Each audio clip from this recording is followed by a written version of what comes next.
जय Hind. Fundamental duties इससे पिछले वाले सेशन में ख़त्म कर दिया हमने। आज हम शुरू कर रहे हैं अगला chapter, amendment of the constitution. Laxmikanth का चैप्टर 11 है ये, और कॉन्स्टिट्यूशन को अमेंड करने की बात की गई है पार्ट 20 के आर्टिकल 368 में। 368 में बता दिया गया है कि कॉन्स्टिट्यूशन को अमेंड करने की पावर किसके पास में है और कॉन्स्टिट्यूशन को अमेंड करने का प्रोसीजर क्या है। तो आज अपने को आर्टिकल 368 के बारे में बात करनी है, प्रोसीजर फॉर अमेंडमेंट के बारे में बात करनी है, और हमारे कॉन्स्टिट्यूशन को अमेंड 3 टाइप से किया जा सकता है। कुछ ऐसे प्रोविजंस हैं जिनको सिंपल मेजॉरिटी से अमेंड किया जा सकता है, वो क्या है उनके बारे में बात करेंगे। कुछ ऐसे प्रोविजंस हैं जिनको स्पेशल मेजॉरिटी से अमेंड किया जा सकता है, स्पेशल मेजॉरिटी क्या है और वो प्रोविजंस कौन से हैं उनके बारे में बात करेंगे। और कुछ ऐसे भी प्रोविजंस हैं जिनको स्पेशल मेजॉरिटी के साथ साथ स्टेट्स के कंसेंट, स्टेट्स की रजामंदी के बाद अमेंड किया जाता है। तो ये सिंपल मेजॉरिटी क्या है, स्पेशल मेजॉरिटी क्या है, ये प्रोविजंस कौन से हैं उन पर अपन बात करेंगे। और फिर फाइनली अपन बात करेंगे अमेंडमेंट प्रोसीजर के कुछ क्रिटिसिजम्स हैं, वो क्रिटिसिजम्स क्या हैं उनके बारे में बात करेंगे। देखो शुरू करते हैं। सबसे पहली बात तो ये कि हमारे कॉन्स्टिट्यूशन को लिविंग डॉक्यूमेंट कहा जाता है, और लिविंग डॉक्यूमेंट कहे जाने के पीछे का एक बड़ा रीज़न है आर्टिकल 368। कॉन्स्टिट्यूशन को ये जो हम अमेंड कर सकते हैं ये बनाता है हमारे कॉन्स्टिट्यूशन को लिविंग डॉक्यूमेंट। हमारे कॉन्स्टिट्यूशन मेकर्स का यही इंटेलेक्ट है, यही खूबसूरती है उनकी कि वो अपने समय से लगभग 100-200 साल आगे देख पा रहे थे। वो समझ रहे थे कि दुनिया बदलेगी, देश बदलेगा, लोगों का सोचने समझने का तरीका बदलेगा, हमारी country socially, economically, politically develop होगी, चेंज होगी। तो कॉन्स्टिट्यूशन भी खुद को अपडेट करे। कॉन्स्टिट्यूशन एक जगह पे ना रुका रहे, और इसकी व्यवस्था करके गए हमारे कॉन्स्टिट्यूशन मेकर्स। आर्टिकल 368 में बता गए कि कॉन्स्टिट्यूशन को अमेंड किया जा सकता है और अमेंड करने का क्या प्रोसीजर है। और दूसरी खूबसूरती ये है कि हमारे कॉन्स्टिट्यूशन को अमेंड करने का जो प्रोसीजर है वो ना तो बहुत ज़्यादा फ्लेक्सिबल है और ना बहुत ज़्यादा रिजिड है। दोनों का एक बहुत ब्यूटीफुल सा बैलेंस है। कुछ जो इम्पॉर्टेंट प्रोविजंस हैं उनको बहुत इजीली अमेंड नहीं किया जा सकता, उनके लिए बड़ा कॉम्प्लिकेटेड सा, डिफ़िकल्ट सा प्रोसीजर है। और कुछ जो रिलेटिवली कम इम्पॉर्टेंट प्रोविजंस हैं उनको रिलेटिवली ईजियर वे से अमेंड किया जा सकता है। जैसे यूएसए का कॉन्स्टिट्यूशन है, यूएसए का कॉन्स्टिट्यूशन बेहद रिजिड है, हद से ज़्यादा रिजिड है। मतलब ये कहा जाता है कि यूएस के कॉन्स्टिट्यूशन में अमेंडमेंट करना नेक्स्ट टू इम्पॉसिबल है, असंभव है।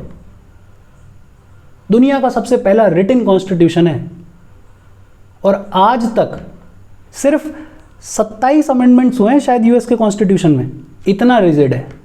और दूसरी तरफ ब्रिटेन का कॉन्स्टिट्यूशन है जो कि हद से ज़्यादा फ्लेक्सिबल है। मतलब हर चीज़ ऐसे अमेंड की जा सकती है कि चुटकी बजाओ अमेंड हो जाएगी। सारी चीज़ें सिंपल मेजॉरिटी के साथ में हो जाती हैं। हमारे कॉन्स्टिट्यूशन मेकर्स की एक खूबसूरती ये भी है कि उन्होंने बहुत एडुकेट, बहुत सुंदर सा बैलेंस स्टैब्लिश किया है कॉन्स्टिट्यूशन को अमेंड करने के प्रोसीजर में। देखो अब बात करते हैं अमेंडमेंट ऑफ द कॉन्स्टिट्यूशन की बात की गई है पार्ट 20 में, आर्टिकल 368 में। 368 में बता दिया गया है कि किसके पास में पावर है कॉन्स्टिट्यूशन को अमेंड करने की और क्या प्रोसीजर है। और जब बात हो रही है प्रोसीजर की, तो हमने कॉन्स्टिट्यूशन को अमेंड करने का प्रोसीजर बोरो किया है साउथ अफ्रीकन कॉन्स्टिट्यूशन से, और ये इंपॉर्टेंट है। इसकी बात हुई है लक्ष्मीकांत के चैप्टर 4 में, सोर्सेज ऑफ द कॉन्स्टिट्यूशन एक टेबल है, वहाँ पे बात हुई है इसकी। पार्ट 20 आर्टिकल 368 में अमेंडमेंट ऑफ द कॉन्स्टिट्यूशन की बात हुई है, और प्रोसीजर हमने बोरो किया है साउथ अफ्रीकन कॉन्स्टिट्यूशन से। अब देखो आर्टिकल 368 का क्लॉज 1। आर्टिकल 368 का क्लॉज 1 कहता है कि पार्लियामेंट को पावर है, पार्लियामेंट में in exercise of its constituent power amend by way of addition, variation or repeal any provision of the constitution in accordance with the procedure laid down for the purpose. Basically clause 1 में ये कहा गया कि parliament के पास में power है। Parliament अगर चाहे तो कॉन्स्टिट्यूशन के किसी भी हिस्से को, किसी भी प्रोविजन को अमेंड कर सकता है। और अमेंड करने का मतलब कुछ ऐड करना है तो ऐड कर सकता है, कुछ चेंज करना है, वेरी करना है तो वेरिएशन कर सकता है, और किसी अगर प्रोविजन को पूरी तरह से रिपील करना है, डिलीट करना है तो पूरी तरह से रिपील भी कर सकता है। और ये पावर दी गई है पार्लियामेंट को। इस कॉन्टेक्स्ट में स्टेट लेजिस्लेचर्स को कोई पावर नहीं दी गई है। और पार्लियामेंट को पावर है कि वो कॉन्स्टिट्यूशन के किसी भी प्रोविजन को अमेंड कर सकता है। इस पर सिर्फ एक चेक है और वो चेक है बेसिक स्ट्रक्चर, कि पार्लियामेंट जब कॉन्स्टिट्यूशन को अमेंड करेगा तो ये ध्यान में रखेगा कि basic structure of the constitution destroy ना हो, डैमेज ना हो। और ये basic structure of the constitution, ये इनोवेशन, इसका इन्वेंशन हुआ in the very famous Kesavananda Bharati case of 1973, 24 April. इसके बारे में अपन ने खूब पढ़ा है। कोर्ट से पूछा गया कि basic structure of the constitution क्या है, तो कोर्ट ने बताया कि देखो जैसे जैसे केसेस आते जाएंगे हम बताते जाएंगे कि कौन सी चीज़ें बेसिक स्ट्रक्चर का हिस्सा हैं, कौन सी नहीं है। और over the period of time फिर कोर्ट्स ने बताया भी है कि क्या बेसिक स्ट्रक्चर में है, क्या नहीं है। 2-3 चीज़ें ध्यान रखने वाली। पार्ट 20 आर्टिकल 368 में बात की गई है अमेंडमेंट ऑफ द कॉन्स्टिट्यूशन के बारे में। प्रोसीजर को हमने बोरो किया साउथ अफ्रीकन कॉन्स्टिट्यूशन से। और आर्टिकल 368 के क्लॉज 1 में बता दिया गया है कि कॉन्स्टिट्यूशन को अमेंड करने की पावर है पार्लियामेंट के पास में। क्लॉज 2 बात करता है प्रोसीजर फॉर अमेंडमेंट के बारे में। और प्रोसीजर क्या है? सबसे पहली चीज़ तो ये कि कॉन्स्टिट्यूशन को अमेंड करने के लिए जो बिल है वो इंट्रोड्यूस किया जा सकता है सिर्फ either house of the parliament में। Either house of the parliament मतलब लोकसभा या फिर राज्यसभा में। Bill to amend the constitution can only be introduced in either house of the parliament. State legislatures का कोई लेना देना नहीं है। और जब बात हो रही है either house of the parliament कि कॉन्स्टिट्यूशन को अमेंड करने के लिए जो बिल है वो या तो लोकसभा या राज्यसभा में इंट्रोड्यूस किया जा सकता है, तो कौन करेगा? या तो कोई मिनिस्टर करेगा या कोई प्राइवेट मेंबर करेगा। प्राइवेट मेंबर क्या होता है? ऐसा कोई भी मेंबर ऑफ पार्लियामेंट जो कि मिनिस्टर नहीं है उसे अपन बोल देते हैं प्राइवेट मेंबर। कोई फर्क नहीं पड़ता कि वो रूलिंग पार्टी से है या अपोजिशन पार्टी से है। कोई भी मेंबर ऑफ पार्लियामेंट जो मिनिस्टर नहीं है उसे प्राइवेट मेंबर कहा जाता है। तो पहली बात तो ये कि लोकसभा या राज्यसभा दोनों में से किसी में भी कॉन्स्टिट्यूशन को अमेंड करने के लिए जो बिल है उसको इंट्रोड्यूस किया जा सकता है। कोई भी मिनिस्टर या प्राइवेट मेंबर कर सकता है। जब किसी भी हाउस में बिल को प्रेजेंट किया जाएगा तो उसको पास करना पड़ेगा स्पेशल मेजॉरिटी के साथ में। Special majority that is majority of total membership of each house plus majority of 2/3 of members of each house present and voting. इसका मतलब क्या है? पहले ये समझ लेते हैं अपन स्पेशल मेजॉरिटी, फिर अपन आगे बात करेंगे प्रोसीजर पे। देखो आज के हमारे कॉन्टेक्स्ट में 3 टाइप की मेजॉरिटीज इंपॉर्टेंट है। पहली तो है सिंपल मेजॉरिटी। सिंपल मेजॉरिटी का सिंपल सा मतलब है majority of members present and voting. Majority of members present and voting. For example मान लेते हैं कोई बिल लाया गया लोकसभा में, और जब बिल लोकसभा में लाया गया तो उस दिन 460 मेंबर्स प्रेजेंट थे, लेकिन वोट डाला सिर्फ 450 मेंबर्स ने। मतलब प्रेजेंट एंड वोटिंग मेंबर्स थे 450। 10 मेंबर्स ने किसी भी रीजन की वजह से वोट नहीं डाला। प्रेजेंट तो थे लेकिन वोट नहीं डाला। तो प्रेजेंट एंड वोटिंग मेंबर्स कितने हैं? 450। और सिंपल मेजॉरिटी कहती है majority of members present and voting. Present and voting कितने हैं? 450। और इनकी मेजॉरिटी कितनी है? 50% + 1 मतलब 226। अगर मैं कैलकुलेट सही कर रहा हूं तो 226 वोट्स चाहिए। 226 वोट्स मिल गए तो ये जो बिल है ये पास हो जाएगा लोकसभा में। सिंपल मेजॉरिटी बहुत सिंपली ये कह रही है majority of members present and voting. दूसरी मेजॉरिटी होती है स्पेशल मेजॉरिटी। स्पेशल मेजॉरिटी, और स्पेशल मेजॉरिटी के दो एस्पेक्ट्स हैं। एक तो स्पेशल मेजॉरिटी कहती है majority of total membership, majority of total membership of house. एक तो चाहिए टोटल मेंबरशिप ऑफ हाउस की मेजॉरिटी, प्लस साथ ही साथ चाहिए majority of 2/3 members present and voting. Majority of 2/3 of members present and voting. एक तो क्या चाहिए टोटल मेंबरशिप ऑफ हाउस की मेजॉरिटी, और दूसरा क्या चाहिए जितने मेंबर्स प्रेजेंट और वोट कर रहे हैं उनका 2/3 मेजॉरिटी चाहिए।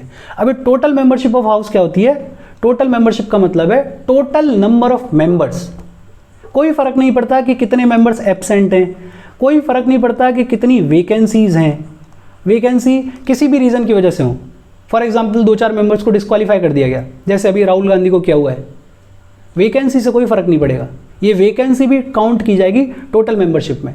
टोटल मेंबरशिप का मतलब total members of the house. अब इसका एक एग्जांपल ले लेते हैं। फॉर एग्जांपल लोकसभा में कोई बिल आया और लोकसभा की टोटल मेंबरशिप है 543, तो टोटल मेंबरशिप कितनी है लोकसभा की? 543।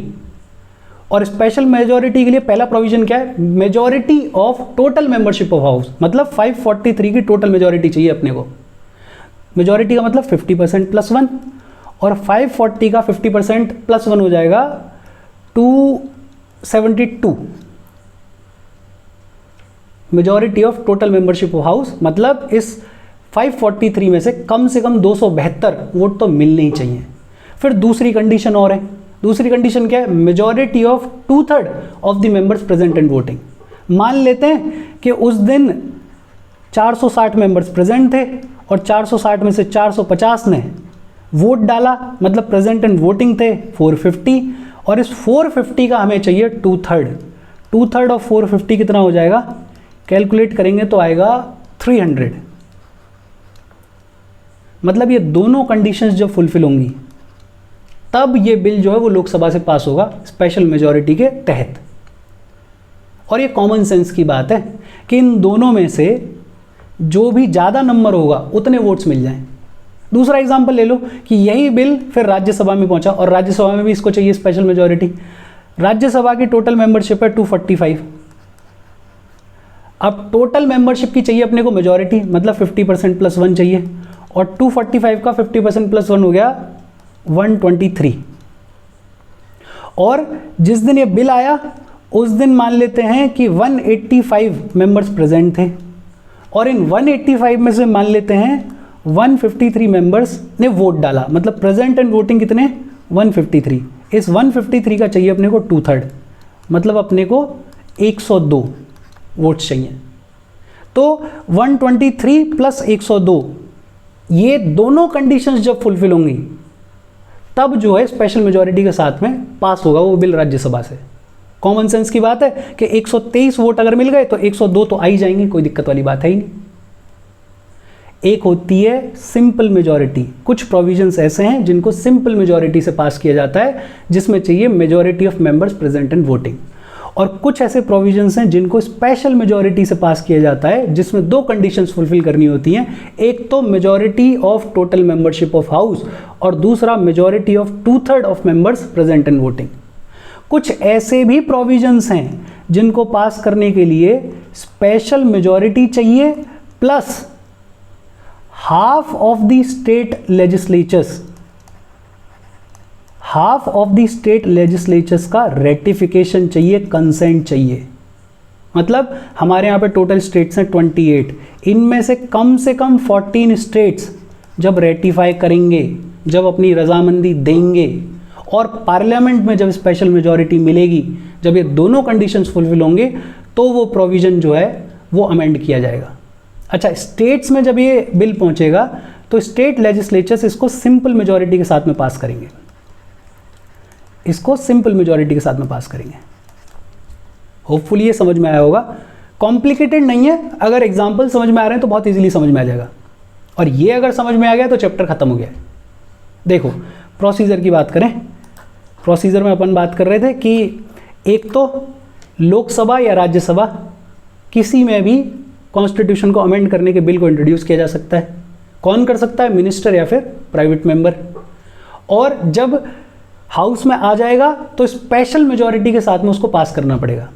कुछ ऐसे भी प्रोविजंस हैं जिनके लिए स्पेशल मेजॉरिटी के साथ साथ half of the state legislatures का रेटिफिकेशन चाहिए बाय सिंपल मेजॉरिटी, और ये वो प्रोविजंस होते हैं जो कि फेडरल प्रोविजंस हैं, मतलब ऐसे प्रोविजंस जो सेंटर और स्टेट के बीच में वो जो पावर शेयरिंग है उसको इम्पैक्ट करते हैं, उसको चेंज करते हैं, उसको अमेंड करते हैं। ये जो पावर शेयरिंग का रिलेशन है, इसके बीच में कोई भी अगर चेंज किया जा रहा है, इसके रिलेटेड कोई भी अगर अमेंडमेंट लाया जा रहा है, तो ऐसे फेडरल प्रोविजंस को अमेंड करने के लिए स्पेशल मेजॉरिटी के साथ साथ half of the state legislatures का रेटिफिकेशन भी चाहिए। अच्छा, दोनों हाउसेस से, लोकसभा से भी और राज्यसभा से भी सेपरेटली पास किया जाएगा इस बिल को स्पेशल मेजॉरिटी के साथ में। ज्वाइंट सिटिंग का कोई प्रोविजन नहीं है, और ये ध्यान रखने वाली बात है। ऑर्डिनरी बिल्स में ज्वाइंट सिटिंग का प्रावधान हो सकता है, लेकिन कॉन्स्टिट्यूशनल अमेंडमेंट के लिए ज्वाइंट सिटिंग का कोई प्रोविजन नहीं है। लोकसभा भी स्पेशल मेजॉरिटी से पास करेगी और राज्यसभा अलग से स्पेशल मेजॉरिटी से पास करेगी, और जब दोनों हाउसेस पास कर देंगे तो फिर इस बिल को भेज दिया जाएगा प्रेसिडेंट के पास एसेंट के लिए, सिग्नेचर के लिए। और प्रेसिडेंट पे ये ऑब्लिगेशन है कि प्रेसिडेंट मस्ट गिव हिज और हर एसेंट, कि प्रेसिडेंट को एसेंट, सिग्नेचर देने ही देने पड़ेंगे। और ये ऑब्लिगेशन डाली गई है 24th कॉन्स्टिट्यूशनल अमेंडमेंट एक्ट 1971 के थ्रू। प्रेसिडेंट जो है इसको रिकंसिडरेशन के लिए नहीं भेज सकता है, प्रेसिडेंट इसको वीटो नहीं कर सकता है, प्रेसिडेंट को एसेंट देनी ही देनी पड़ेगी। और जैसे ही प्रेसिडेंट की एसेंट मिल जाएगी, ये बिल बन जाएगा act and the constitution stands amended. Basically दो चार बातें की अपन ने। पार्ट 20 में है, आर्टिकल 368 में बात की गई है अमेंडमेंट ऑफ द कॉन्स्टिट्यूशन की। प्रोसीजर को हमने बोरो किया साउथ अफ्रीकन कॉन्स्टिट्यूशन से। 368 के क्लॉज 1 में कहा गया है कि पार्लियामेंट को पावर है कॉन्स्टिट्यूशन को अमेंड करने की, और क्लॉज 2 में बात की गई है प्रोसीजर के बारे में। और प्रोसीजर में पहली चीज ये कि बिल लोकसभा या राज्यसभा में ही इंट्रोड्यूस किया जा सकता है, मिनिस्टर या प्राइवेट मेंबर इंट्रोड्यूस कर सकते हैं, दोनों हाउसेस से, लोकसभा और राज्यसभा से पास करने के लिए स्पेशल मेजॉरिटी चाहिए, और जब पास हो जाएगा स्पेशल मेजॉरिटी के साथ में, ज्वाइंट सिटिंग का कोई प्रावधान नहीं है, और पास होने के बाद जब प्रेसिडेंट के पास भेजा जाएगा तो प्रेसिडेंट मस्ट गिव हिज और हर एसेंट। और ये 24th कॉन्स्टिट्यूशनल अमेंडमेंट एक्ट 1971 के थ्रू कहा गया, और जैसे ही प्रेसिडेंट का सिग्नेचर मिलेगा एक्ट बन जाएगा। अब देखो टाइप्स ऑफ अमेंडमेंट, इसके बारे में अपन ने सब बात कर ली है। 3 तरीके के अमेंडमेंट्स हैं, अभी अपन बात करके आए कि कुछ ऐसे प्रोविजंस हैं जिनको सिंपल मेजॉरिटी के साथ में अमेंड किया जाता है, कुछ ऐसे प्रोविजंस हैं जिनको अमेंड करने के लिए स्पेशल मेजॉरिटी चाहिए, कुछ ऐसे प्रोविजंस हैं जिनको अमेंड करने के लिए स्पेशल मेजॉरिटी के साथ साथ half of the state legislatures का रेटिफिकेशन चाहिए। एक बात ध्यान देने वाली है बस, कि ये जो ए है, सिंपल मेजॉरिटी के थ्रू जिन प्रोविजंस को अमेंड किया जाता है, ये आर्टिकल 368 के अंडर नहीं आते हैं। जिस आर्टिकल 368 के बारे में अपन शुरू से बात कर रहे हैं उसका पार्ट नहीं है ये सिंपल मेजॉरिटी से जो अमेंड किया गया है। आर्टिकल 368 में सिर्फ इन 2 की बात की गई है, स्पेशल मेजॉरिटी और special majority plus state legislature का रेटिफिकेशन, इनके थ्रू जिन प्रोविजंस को अमेंड किया जाता है वो आते हैं आर्टिकल 368 के under constitutional amendment. Simple majority वाले जो हैं वो आर्टिकल 368 के बाहर हैं, आर्टिकल 368 का हिस्सा नहीं है। और इसके साथ ये चैप्टर खत्म हो गया। अब जो आगे बातचीत है वो है प्रोविजंस के बारे में, कि सिंपल मेजॉरिटी से किन प्रोविजंस को अमेंड किया जाता है, स्पेशल से किन प्रोविजंस को अमेंड किया जाता है। देखो सिंपल मेजॉरिटी की बात करते हैं। पहले हमने आर्टिकल 2, आर्टिकल 3, आर्टिकल 4 पढ़ा हुआ है, जहाँ बात हुई थी कि अगर कोई नया स्टेट का एडमिशन करना है, एस्टेब्लिशमेंट करना है, किसी स्टेट का नाम बदलना है, बाउंड्री बदलनी है, एरिया को अल्टर करना है, वो सब कुछ सिंपल मेजॉरिटी से किया जा सकता है। एडमिशन और establishment of new states, formation of new states, and alteration of areas, boundaries और नेम्स ऑफ एग्जिस्टिंग स्टेट्स, ये सब कुछ सिंपल मेजॉरिटी से किया जा सकता है, कोई समस्या नहीं है। अबॉलिशन और creation of legislative councils in states, states में लेजिस्लेटिव असेंबली तो होती है, लेकिन कुछ ही स्टेट्स ऐसे हैं जिनमें लेजिस्लेटिव काउंसिल्स हैं। अगर किसी स्टेट को लेजिस्लेटिव काउंसिल बनवाना है, क्रिएट करवाना है, या फिर ऑलरेडी है और उसको अबॉलिश करवाना है, तो इससे रिलेटेड जो भी प्रावधान है वो सिंपल मेजॉरिटी के साथ में किया जा सकता है। अब आपके लिए एक सवाल कि वो स्टेट्स कौन से हैं जिनमें लेजिस्लेटिव काउंसिल्स हैं, प्लीज़ लेट मी नो। इसके अलावा सेकंड शेड्यूल जिसमें प्रेसिडेंट, गवर्नर, स्पीकर, जजेस वगैरह के एमॉल्यूमेंट्स, अलाउंसेस, प्रिविलेजेस, सैलरी वगैरह की बातचीत की गई है, उसको अगर चेंज करना है तो सिंपल मेजॉरिटी से किया जा सकता है। कोरम इन पार्लियामेंट, कोरम होता है minimum number of members required for the functioning of parliament, कि मिनिमम नंबर ऑफ मेंबर्स जितने चाहिए लोकसभा की फंक्शनिंग के लिए, राज्यसभा की फंक्शनिंग के लिए, उसको बोलते हैं कोरम। तो कोरम इन पार्लियामेंट में अगर कुछ चेंज करना है तो वो भी सिंपल मेजॉरिटी से किया जा सकता है। कोरम आज की डेट में होता है 1/10 of the total strength of house, कि टोटल स्ट्रेंथ ऑफ हाउस के अगर 1/10 मेंबर्स प्रेजेंट हैं तो फंक्शन कर सकता है। इसके अलावा मेंबर्स ऑफ पार्लियामेंट की सैलरीज और अलाउंसेज में अगर कुछ वेरिएशन करना है तो वो भी सिंपल मेजॉरिटी से किया जा सकता है। Rules of procedure in parliament, privileges of parliament, it members and it's committee, parliament के जो रूल्स ऑफ प्रोसीजर्स हैं या पार्लियामेंट के मेंबर्स के कमिटीज़ के जो प्रिविलेजेस हैं उनको भी सिंपल मेजॉरिटी के साथ में चेंज किया जा सकता है। इसके अलावा use of English language in parliament, English language के यूज़ को बढ़ाना है, कम करना है, वो सब कुछ सिंपल मेजॉरिटी से किया जा सकता है। नंबर ऑफ प्यूसिन जजेस इन सुप्रीम कोर्ट, प्यूसिन जजेस का मतलब होता है चीफ जस्टिस ऑफ इंडिया से नीचे जितने भी जजेस हैं सुप्रीम कोर्ट में उनको अपन क्या बोल देते हैं, प्यूसिन जजेस। उनका नंबर कितना होगा वो भी सिंपल मेजॉरिटी से वेरी किया जा सकता है। Conferment of more jurisdiction on the supreme court, supreme court की पावर बढ़ानी है, जुरिस्डिक्शन एक्सटेंड करना है, तो वो भी सिंपल मेजॉरिटी से किया जा सकता है। सुप्रीम कोर्ट की पावर नहीं छीनी जा सकती, पावर बढ़ाई जा सकती है सिंपल मेजॉरिटी से। यूज़ ऑफ ऑफिशियल लैंग्वेज, उसमें अगर कुछ चेंज करना है सिंपल मेजॉरिटी से हो जाएगा।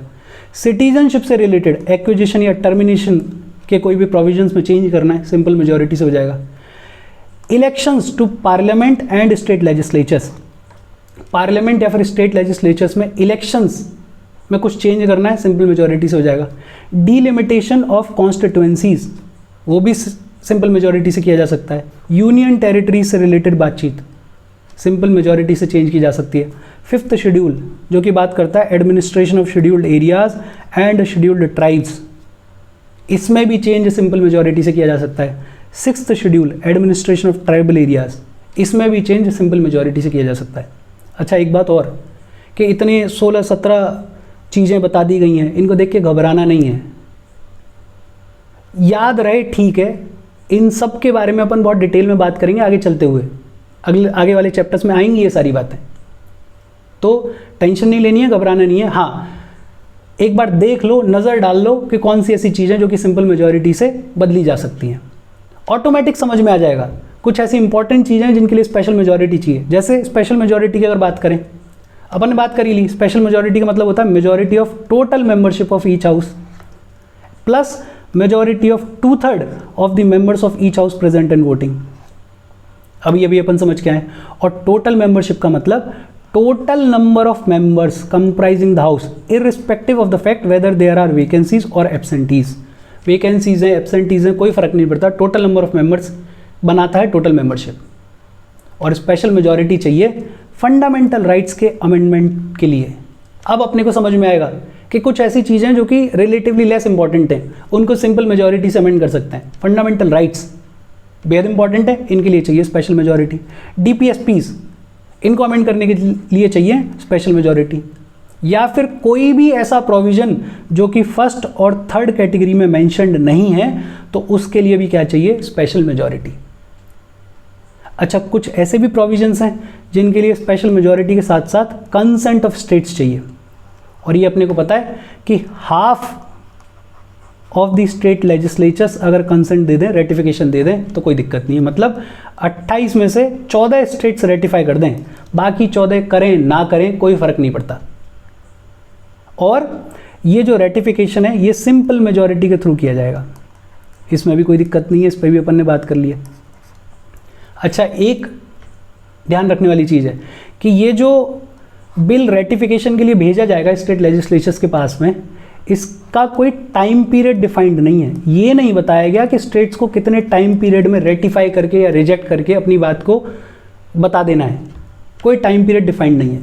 अच्छा, ये वो प्रोविजंस हैं जो कि फेडरल स्ट्रक्चर से रिलेटेड है, जो कि सेंटर और स्टेट्स के बीच में पावर शेयरिंग जो है उसको इम्पैक्ट करते हैं, उसको इन्फ्लुएंस करते हैं, उसके इंस्टीट्यूशंस को इम्पैक्ट करते हैं, उनको इन्फ्लुएंस करते हैं, उनको अमेंड करने की कोशिश करते हैं। तो वहाँ पे पार्लियामेंट की स्पेशल मेजॉरिटी के साथ साथ स्टेट्स का कंसेंट चाहिए।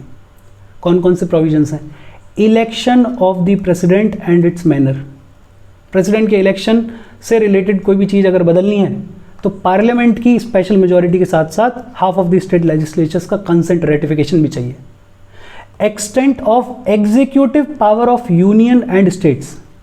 यूनियन और स्टेट्स को जो एग्जीक्यूटिव पावर्स दी हुई हैं उनके अगर एक्सटेंट में कुछ वेरिएशन करना है, कुछ चेंज करना है, तो वहाँ पे भी कंसेंट चाहिए। और सिर्फ एग्जीक्यूटिव पावर्स नहीं, लेजिस्लेटिव पावर्स में भी अगर कुछ चेंज करना है तो वहाँ पे भी स्टेट लेजिस्लेचर्स का कंसेंट चाहिए पार्लियामेंट की स्पेशल मेजॉरिटी के साथ में। सुप्रीम कोर्ट और हाई कोर्ट की फंक्शनिंग पावर्स में कुछ चेंज करना है, वहाँ पे स्पेशल मेजॉरिटी के साथ साथ कंसेंट चाहिए। Goods and services tax council, ये तो बड़ा लेटेस्ट है, इसके बारे में आपको पता होना चाहिए। आर्टिकल 279A और इसको ऐड किया गया था 101 कॉन्स्टिट्यूशनल अमेंडमेंट एक्ट ऑफ 2016 के through. Any of the list in the 7th schedule, 7th schedule में जो लिस्ट दी हुई है उसमें अगर कुछ वेरिएशन करना है तो भी पार्लियामेंट की स्पेशल मेजॉरिटी के साथ साथ स्टेट्स का कंसेंट चाहिए। Representation of states in parliament, उसके लिए भी कंसेंट चाहिए। और ये बड़ा इंटरेस्टिंग है, power of parliament to amend the constitution and its procedure. मतलब आर्टिकल 368, अगर 368 में ही पार्लियामेंट कुछ बदलाव करे, चेंज करे, तो भी पार्लियामेंट की स्पेशल मेजॉरिटी के साथ साथ half of the state legislatures का रेटिफिकेशन कंसेंट चाहिए। ये प्रोविजंस हैं। इसके बाद बात आती है criticism of the amendment procedure. कुछ लेवल्स पे क्रिटिसाइज किया जाता है इस अमेंडमेंट के प्रोसीजर को। वो क्या है? पहला, no provision for a special body like constitutional convention as in USA or constitutional assembly for amending the constitution. Basically USA में कॉन्स्टिट्यूशन को अगर अमेंड करना है तो उसके लिए एक स्पेशल बॉडी होती है, कॉन्स्टिट्यूशनल कन्वेंशन। अपने यहाँ पे ऐसी कोई बॉडी नहीं है और इसीलिए यूएसए का कॉन्स्टिट्यूशन रिजिड भी है, अपने में थोड़ा बैलेंस है। अपने यहाँ पे सारी पावर किसको दे दिया? पार्लियामेंट को, कि कोई इनिशिएट करना है अमेंडमेंट, कोई बिल अगर इंट्रोड्यूस करना है, अमेंड करना है, तो वो सब कुछ कौन कर रहा है? पार्लियामेंट कर रहा है। स्टेट लेजिस्लेचर्स के पास में कोई पावर नहीं है। यूएसए में होती है स्टेट लेजिस्लेचर्स के पास में पावर, इंडिया में स्टेट लेजिस्लेचर्स के पास में कोई पावर नहीं है। एक केस में पावर है, that is passing a resolution requesting the parliament for the creation or abolition of legislative councils in the states. State में अगर किसी लेजिस्लेटिव काउंसिल के अबॉलिशन या क्रिएशन से रिलेटेड बातचीत है तो वो रेजोल्यूशन स्टेट लेजिस्लेचर्स पहले पास करती है, फिर पार्लियामेंट के पास में भेजती हैं। लेकिन पार्लियामेंट उस रेजोल्यूशन को अप्रूव करे, डिसअप्रूव करे, उसकी इच्छा है। स्टेट लेजिस्लेचर्स के पास में सिर्फ इतनी सी पावर है कि आप अपना रेजोल्यूशन भेज सकते हो, उस पर डिसीजन क्या लेना है वो पार्लियामेंट की इच्छा है। इसके अलावा major part of the constitution can be amended by the parliament alone.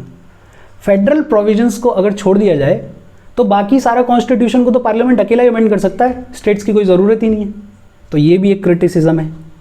The constitution does not prescribe the time frame within which the state legislatures should ratify or reject an amendment submitted to them. इस पर अपन ने बात की है कि state legislatures को कोई time नहीं दिया हुआ कि रेटिफिकेशन आपको इतने टाइम में करके देना है, कोई लिमिटेशन नहीं है। Also it is silent on the issue whether the states can withdraw their approval after according the same. State ने हो सकता है किसी एक चीज़ के लिए अपना अप्रूवल दे दिया हो, लेकिन बाद में स्टेट को लगे कि नहीं यार गलत हो गया, मेरे को अपना कंसेंट जो विड्रॉ करना है, तो उस पर भी हमारा कॉन्स्टिट्यूशन कोई बातचीत नहीं करता, साइलेंट है। जॉइंट सिटिंग का कोई प्रावधान नहीं है। तो कॉन्स्टिट्यूशनल अमेंडमेंट बिल के केस में डेडलॉक जैसी सिचुएशन क्रिएट हो जाती है। एक क्रिटिसिज्म ये भी है कि जो अमेंडमेंट का प्रोसेस है वो लेजिस्लेटिव प्रोसेस के जैसे ही है। लेजिस्लेटिव प्रोसेस में क्या होता है, पहली रीडिंग होती है, दूसरी रीडिंग होती है, तीसरी रीडिंग होती है, पार्लियामेंट वाले चैप्टर में पढ़ेंगे इसे अपन। और वैसा ही होता है कॉन्स्टिट्यूशनल अमेंडमेंट में, बस एक फ़र्क है कि स्पेशल मेजॉरिटी चाहिए। एक ये भी क्रिटिसिज्म है, the provisions relating to the amendment procedure are too sketchy, hence they leave a wide scope for taking the matters to the judiciary. और अपन देख ही रहे हैं, तो फर्स्ट कॉन्स्टिट्यूशनल अमेंडमेंट एक्ट लाया गया, शंकरी प्रसाद केस आ गया। 17th कॉन्स्टिट्यूशनल अमेंडमेंट एक्ट लाया गया, गोरखनाथ केस आ गया। फिर 24th constitutional, 25th constitutional, 26th constitutional amendment act लाए गए, तो केशवानंद भारती केस आ गया। तो मतलब बहुत कॉन्फ्लिक्टिंग सिचुएशंस हैं जहाँ पे जुडिशरी के पास में जाना पड़ता है पूछने के लिए कि बताओ साहब ये सही है गलत है। इसके बाद आता है क्रिटिसिज्म्स खत्म हो गए, कमेंट्स अबाउट अमेंडिंग प्रोसीजर। 2-3 लोगों ने कुछ कहा है बहुत अच्छा, वो देखते हैं। केसी वायर कहते हैं कि amending procedure strikes a good balance between flexibility and rigidity. कि एक तरीके से तारीफ की इन्होंने कि जो अमेंडिंग प्रोसीजर है ये ना बहुत ज़्यादा रिजिड ना बहुत ज़्यादा फ्लेक्सिबल, बहुत बढ़िया बैलेंस है। पंडित नेहरू कहते हैं, while we want this constitution to be as solid and permanent as we can make it, there is no permanence in the constitution. There should be a certain flexibility. If you make the constitution rigid and permanent, you stop the nation's growth, the growth of living, vital, organic people. Pandit Nehru ये कह रहे हैं कि हम चाहते हैं कि constitution बहुत सॉलिड हो, परमानेंट हो, लेकिन किसी भी अच्छे कॉन्स्टिट्यूशन में परमानेंस हो नहीं सकता। एक सर्टेन अमाउंट ऑफ फ्लेक्सिबिलिटी होनी चाहिए। अगर कॉन्स्टिट्यूशन को आप हद से ज़्यादा रिजिड और परमानेंट कर दोगे तो वो नेशन की ग्रोथ को हार्म करेगा, ह्यूमन बींग्स के, पीपल के डेवलपमेंट को हार्म करेगा। तो एक सर्टेन अमाउंट ऑफ फ्लेक्सिबिलिटी होनी चाहिए जो कि हमारे कॉन्स्टिट्यूशन में है। ग्रैनविल ऑस्टिन कहते हैं, the amending process has proved itself one of the most ably conceived aspects of constitution, although it appears complicated, it is merely diverse. ये कह रहे हैं, इन्होंने तारीफ की, इन्होंने बोला कि ये जो अमेंडिंग प्रोसीजर है ये बहुत एबल साबित हुआ है। देखने में लगता है कॉम्प्लिकेटेड है, बट कॉम्प्लिकेटेड है नहीं, डाइवर्स है, और इसने बहुत अच्छा काम किया है। इसके साथ अमेंडमेंट ऑफ द कॉन्स्टिट्यूशन खत्म हो गया। कोई डाउट हो please comment. Thank you very much.